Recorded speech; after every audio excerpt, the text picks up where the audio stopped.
Let's do it. After last week's Charles Oakley's controversy, the Warriors' Draymond Green had some strong comments about Knicks owner James Dolan. This was Green on his Dre Day podcast. This is Charles Oakley. Why is he buying tickets to the game? If I'm not mistaken, Dolan's was owning that team when he was playing. It wasn't a problem when he was speaking out then. It wasn't a problem when he was protecting their superstars then. And so if it wasn't a problem then when he were doing it for y'all, why is it all of a sudden a problem now when he speak out on something that he don't like? And now you want to disown him from your entire organization. That's a slave mentality. You're doing it for me, it's all good. But now you're doing it against me, or not necessarily against me, but you're speaking out against my organization. It's not good anymore. That's a slave mentality, slave master mentality. All right, there's that. Draymond not mincing words. Stephen A., what's your reaction to Green using the slavery comparison? I thought it was excessive, I thought it was uncalled for, and I thought it was unnecessary. And you're listening to a huge, huge fan of Draymond Green. He could be on my team any day of the week. He's a great person. He's a great warrior. And I'm not talking about the Golden State Warriors. I'm talking about he's a fighter on the basketball court. He played for my favorite coach in all of college basketball, which is Tom Izzo.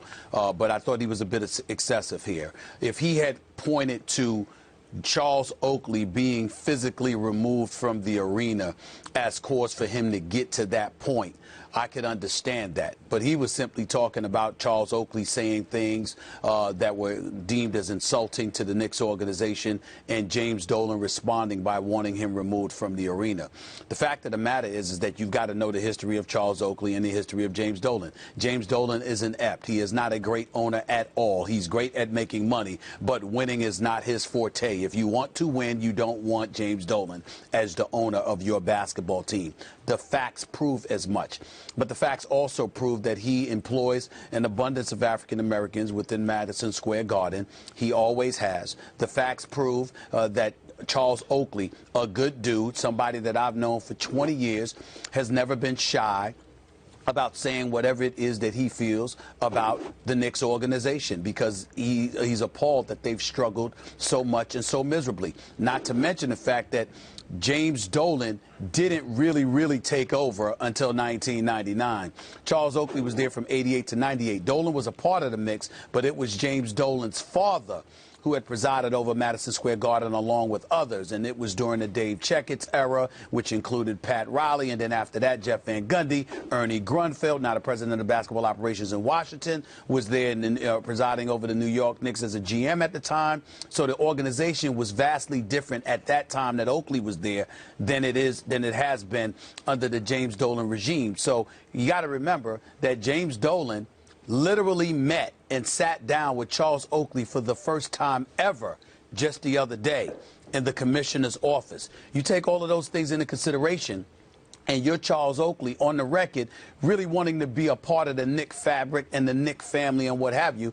If you're James Dolan and he says he wants these things, but you believe that he is insulting you, a lot of people in James Dolan's position are not going to act favorably for him. The reason why I think, Max, ultimately that Draymond Green's comments were a bit excessive is because outside of security guards forcibly removing Charles Oakley, because we all know that was wrong, excessive, and unnecessary on the part of James Dolan and the New York Knicks, in terms of not wanting to receive a shrapnel of criticism and not being receptive to you for throwing it in his direction, I don't care whether you're white, you're black, you're Jewish, you're Catholic, you're Latino, you're Native American, you're Asian, or whomever. When you are in an authoritative position and somebody comes at you that way, you usually don't respond favorably.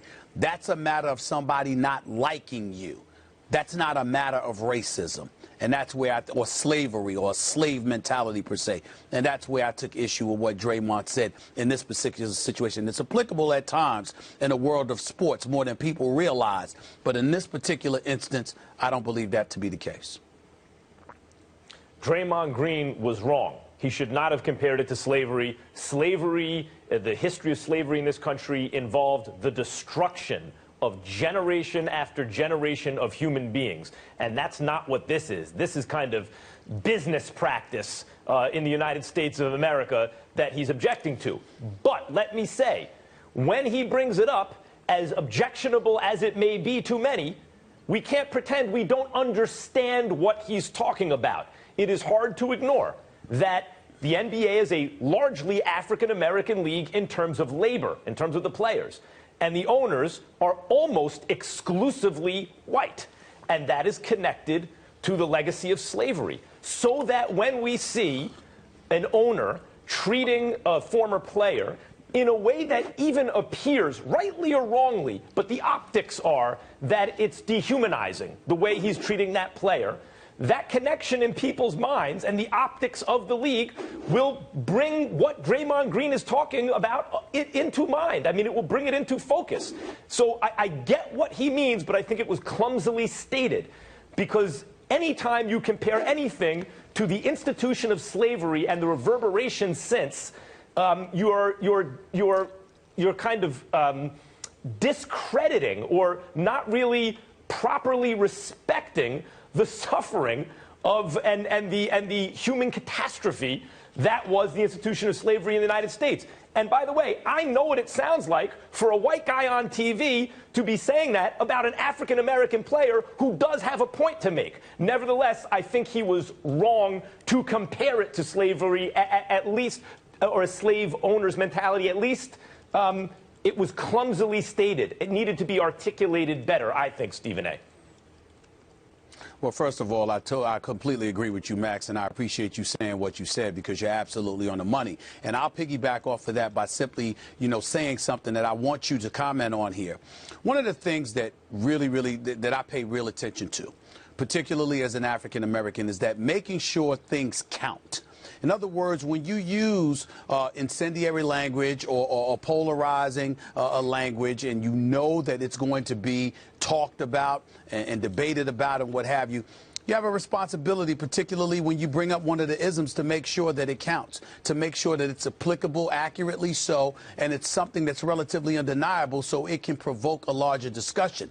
When you do something like Draymond just did, you minimize the discussion. You don't elevate it. Because if you're a white individual out there like Ryan Russillo, who was on Mike and Mike this morning talking about it, I'm sure he might take some heat for what he said, because he was just saying, when has it ever been a problem just not to like somebody? The fact of the matter is, everything that he was saying, elaborating on the Draymond Green scenario here, Ryan Russillo was absolutely right in what he was saying, and I defend him to the nth degree. There are times when somebody doesn't like you. That doesn't make it racism. I know of athletes who were late tens of times to practice, and and then people talked about, well, they're being treated a certain way because somebody doesn't like them and it's racism. No, they don't like you. Or, you have individuals that didn't have the greatest reputation inside of locker rooms, and then all of a sudden we're talking about race again. No, they didn't like your behind. It has nothing to do with you being black. It has everything to do with how you're conducting yourself. Those are the kind of things I think that we have to pay attention to, Max, because if we don't, what happens is, when we really have a bona fide, salient, poignant argument, it gets diminished because people are exhausted from the topic of bringing up race, and they actually have an excuse to be exhausted by it because it was brought up on too many occasions when it had no business being brought up. But in this case, two things. I'll deal with what you just said in a second. In this case, what are the optics? The optics are, it was an African American, and the owner is white. And so, sure, Ryan Russillo and whoever else brings up the point, it's not a crime to not like someone, but power dynamics are important. There is a reason that ownership is almost exclusively white, and that is the legacy of slavery in this country. There's no getting around that. The fact that it's almost exclusively white, and that labor is largely African American. So the optics, even in instances, and I'm not saying this is one of them, where the owner might be right and the player or former player might be wrong. It doesn't seem to be the case here, but let's say it was. The optics are important, and it will resonate with people in a certain way that reminds them of the history of inequity in this country. That's one.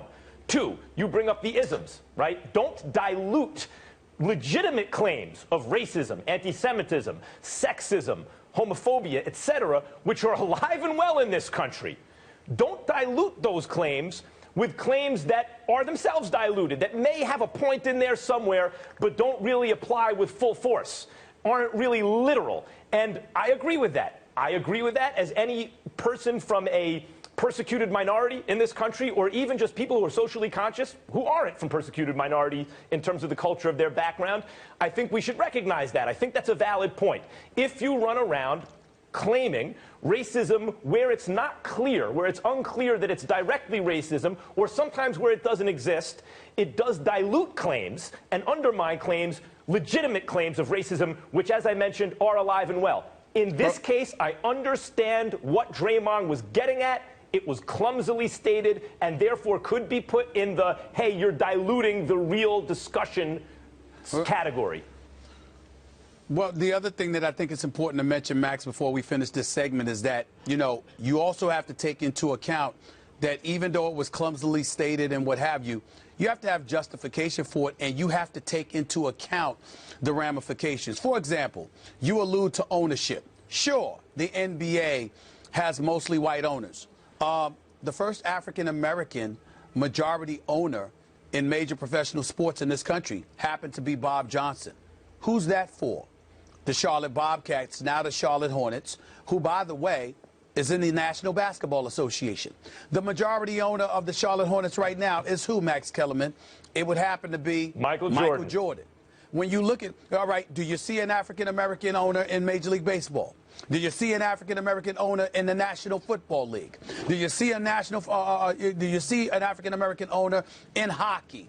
The list goes on and on. So when we look at it, we understand that, as Richard Lapchick historically points out, that the NBA has an edge on other major sports entities in this nation as it pertains to African Americans. And so I'm just saying the point is that doesn't absolve something like this from happening. In other words, if indeed you have an owner with a slave mentality or whatever, it doesn't mean that this sport is immune to those circumstances. But it does mean you have to take into account that when we discuss the word progress as it pertains to major professional sports in this country, there is no doubt that the NBA, with the athletes and the way they're being paid, with the guaranteed contracts, with African Americans holding head coaching positions and executive positions as GMs or what have you, with an African American being an owner, the NBA is ahead of the curve. And if you're Draymond Green and you're en route to New Orleans for NBA All-Star Weekend